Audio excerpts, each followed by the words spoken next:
Hello everyone. Today I want to talk about TDCs and specifically about delay line TDCs. So in delay line, in general in TDC you measure time. So you have like a start signal and you have a stop signal, and you like to measure the time difference as t and digitize this. So this is the whole idea. In some application, one of the start or stop could be the clock, so you have a reference to more accurately measure what is going on. So one type of the time to digital converter TDCs is the delay line TDC, which is very easy to implement. Even you see some implementations on FPGAs, and this is important to notice. There are other type of time to digital converters that might be more complicated than this structure. In this structure, you have the start, you have the stop, and you have a delay line which you can implement easily using maybe two inverters. There are also I think might be some delay line standard cells in cadence based on the technology or your access. You can find in your PDK some digital cells, and you can maybe for some reason you can customize these cells. These are delay line cells, and you can customize them. The reason for that might be because they are inverters, so they might change the behavior of your supply, your VDD, create a spike, so you can control the delay lines in some way. Or if you use the standard cells, there are some limits on the resolution, so you might have some specific delay you want to customize it, or even you can go further, and in some cases I see that they kind of tune the delay, so that could be another option. So how it works, so the start is coming and they start propagate through the delays in time, because there are delay cells, and when stop is coming, so all of this flip-flop which had the shifted start with flip, and then with a decoder you can count the number of one in thermometric way or in other ways. So assume that you have a signal here and here, and when a stop is coming here, stop is coming at some point, so and still signal is not here, so you have 2 1 at the output of this flip-flops. And if the start propagate more and the stop is coming a little bit later, you see I use terms that have some relation with time later, for example. So if the signal propagate more in time and the stop the stop, which means the stop will be arrive later, so you have more ones in your system, so basically you can count number of ones and reach some sort of digital scaling. One thing to mention is that your resolution is limited by the delay cells.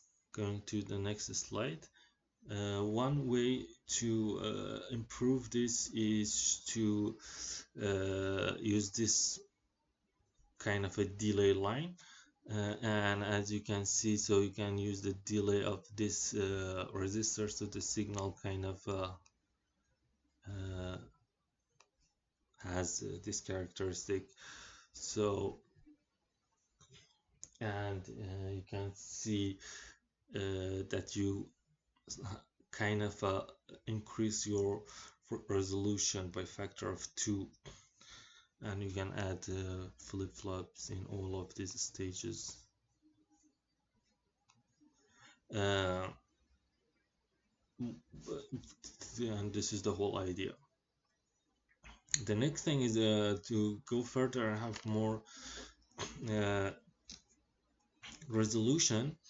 So you add a delay also on your stop. So they call this Vernier TDC, and the whole idea is that when a start is like assume that this is time.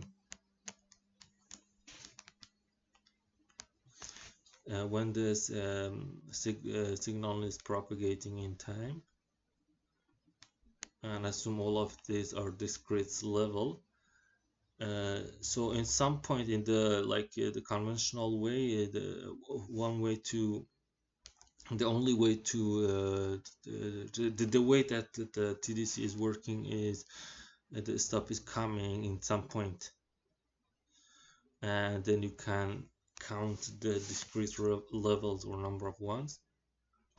The idea here is to increase the resolution. The delay also catch the signal in some the stop signal catch the delay in some discrete levels. So you kind of increase your resolution if you call this like tau d, and this is like OS. So you increase your resolution to this this amount, and this is the whole idea of using Vernier TDCs. As you can see, one problem which is kind of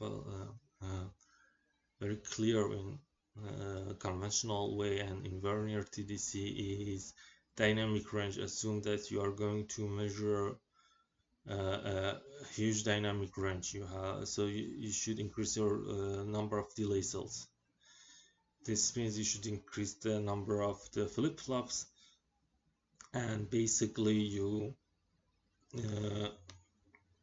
need more area, and also it kind of might affect the the power consumption, and also it would affect other matters like noise and stuff like that. I'm talking about electrical noise.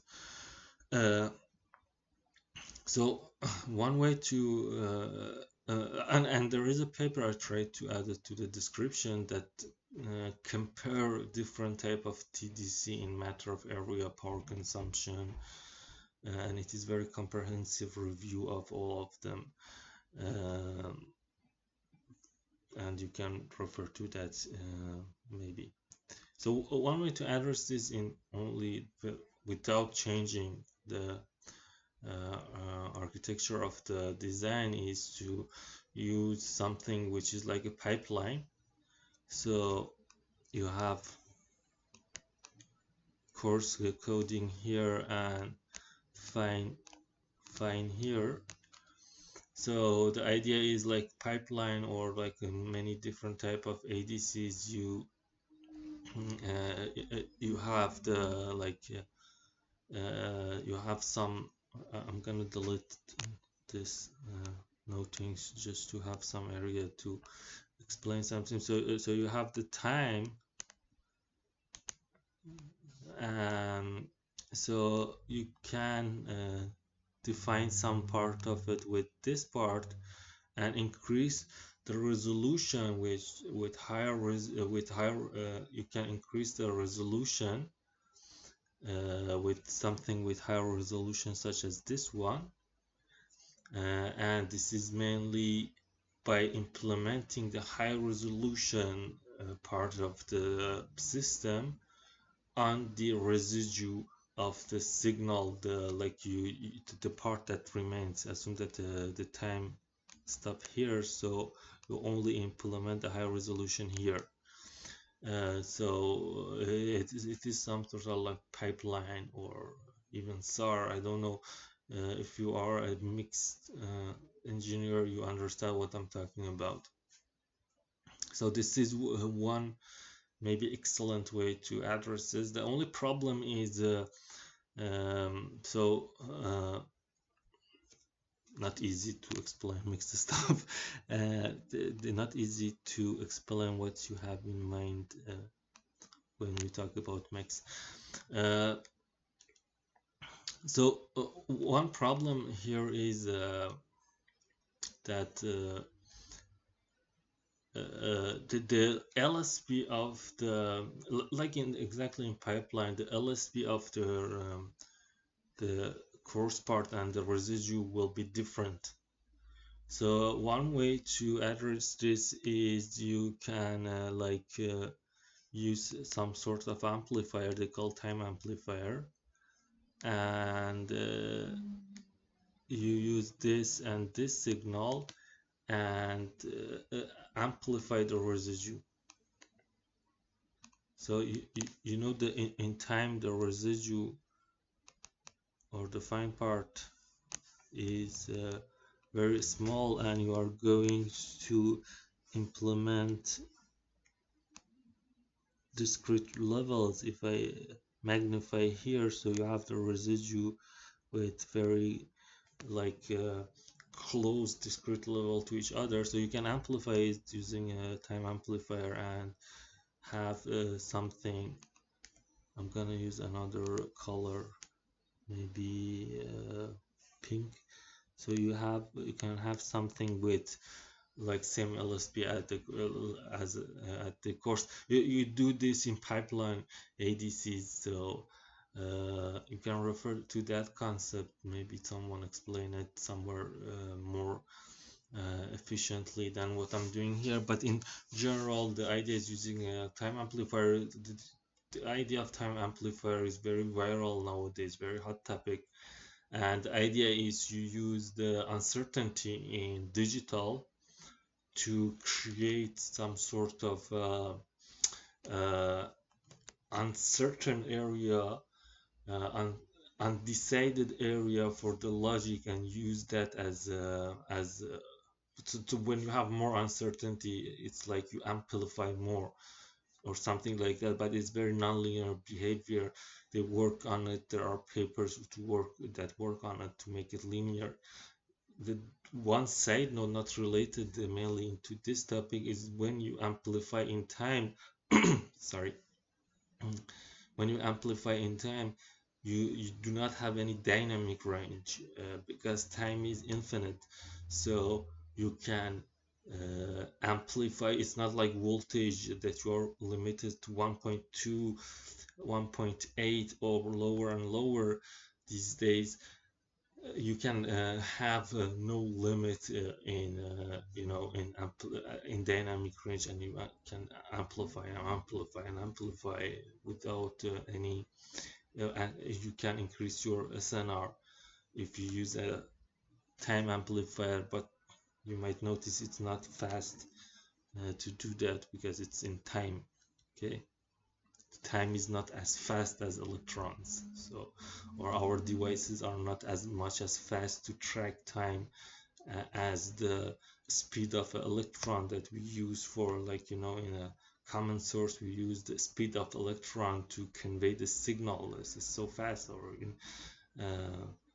in BJTs are more faster, but in time it's not that fast. So this is the main concept. Just one consideration. I'm going to come back to this slide. So when we create the ones, I call them ones, it's easier to understand. So 1 1 1, and when the step is coming, still the one propagate in the system. So you have a dead time in your system. Okay, I'm gonna clean up this part to explain it a little bit more clearly. So you have one, one, one, and you know one is coming at some point. One, one, and you just track this part, and you have three ones here. But you should wait for the next acquisition because the ones are propagating in the system. Yeah, and in most of the system, they after like after the digitization, they add a zero here uh, to even out all the signal, to cancel out all the ones, so the zero propagate in the system and will be ready for the next acquisition. There are one system that I used it in my in the TDC that I designed. You can see the paper here, the very interesting paper. The implementation is in FPGA, but completely applicable to IC design. So in this matters, as I told you, that you should add the zeros. This digital circuit, in some way you can read the paper, help you to have your next acquisition based on the number of zeros. Okay, so it's used the start to generate zeros, to not even cancel out the one for the last acquisition, but also take to use it as a, you know, as a start, as a real start, and not have a separator preset system. This is very elegant idea I wanted to mention. I hope I can make my mind and review my knowledge to create more videos on TDCs. For example, the ring oscillator TDCs that I'm very interested in, or